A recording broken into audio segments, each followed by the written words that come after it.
আমাদের একটা জীবন, পার্থিব জীবন, সাধারণত ছেলেপুলেদেরকে বয়স হিসেবে 15 বছর থেকে সাবালক ধরে নেওয়া হয়। এটা মনে রাখবেন, 15 বছর বয়স থেকে সাবালক ধরে নেওয়া হয়, ছেলে হোক বা মেয়ে হোক।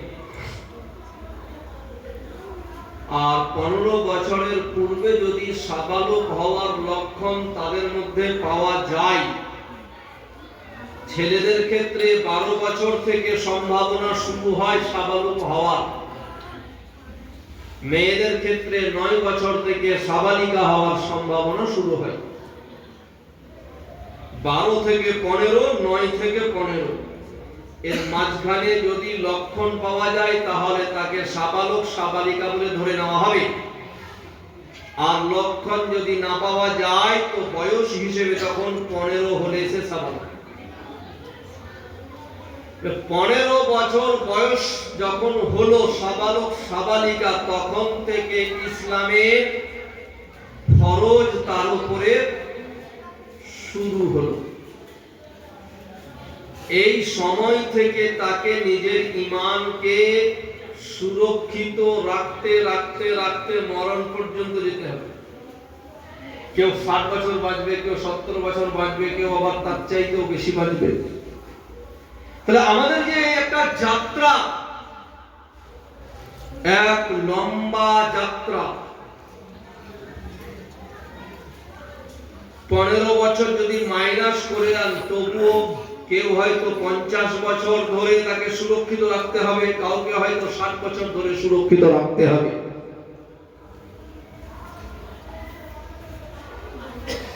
এটা যাত্রার জগৎ।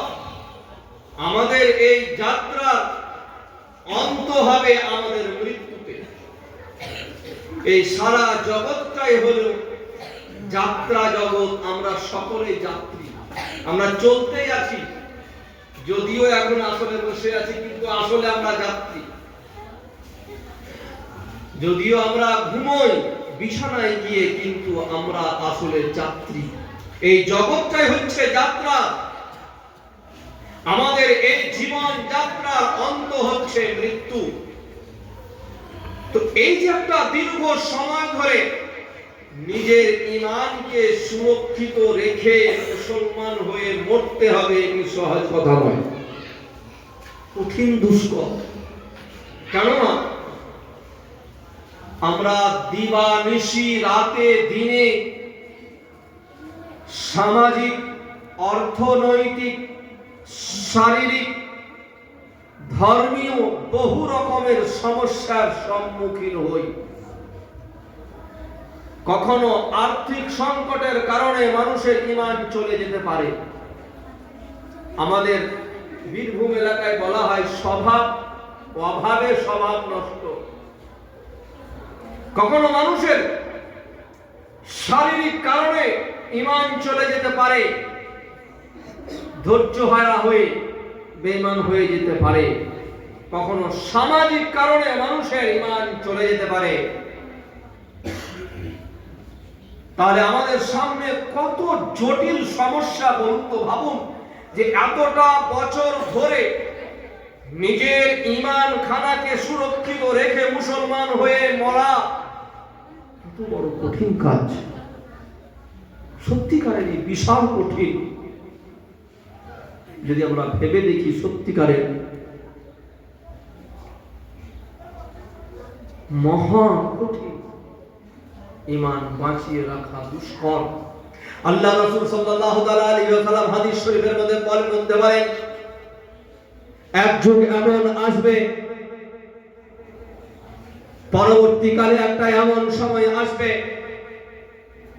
যে সময় মানুষ সকাল বেলায় মুসলমান থাকবে আর সন্ধ্যা বেলায় কাফের হয়ে যাবে। মানুষ সন্ধ্যা বেলায় মুমিন থাকবে, সকাল বেলায় কাফের হয়ে যাবে। আল্লাহর নবীর বাণী অক্ষরে অক্ষরে বাস্তবে পরিণত হচ্ছে, হবে ইনশাআল্লাহ। আজ দেখছি আমরা আমাদের সামনে কত চ্যালেঞ্জ, আমরা যত বেশি আজ জানতে চাইছি, যত বেশি আমরা শিখতে চাইছি, তত দেখছি আমরা বিশেষ করে আমাদের নতুন জেনারেশন, নতুন প্রজন্ম পথভ্রষ্টতার দিকে এগিয়ে যাচ্ছে। কাল পর্যন্ত তারা শবে বরাত করে এসছে, আজকে সেই ঘরের এক ছেলে বলছে শবে বরাত করা তো বেদাত। কাল পর্যন্ত নাভির নিচে হাত বেঁধে এসছে, সে তার দাদাকে দেখেছে নাভির নিচে হাত বাঁধতে, বাবাকে দেখেছে হাত বাঁধতে, বড়দাকে দেখেছে হাত বাঁধতে, পাড়া প্রতিবেশী সবাইকে দেখেছে হাত বাঁধতে নাভির নিচে। কিন্তু আমাদের নতুন ছেলে আজ হঠাৎ করে বুকের উপরে হাত বাঁধছে মহিলাদের মতো। কাল পর্যন্ত যারা বুজুর্গানে দিনদের ভক্তি রাখতো, আজকে দেখা যাচ্ছে তাদের পরিবার থেকে একটা ছেলে বুজুর্গানে দিনদেরকে গান দেয়।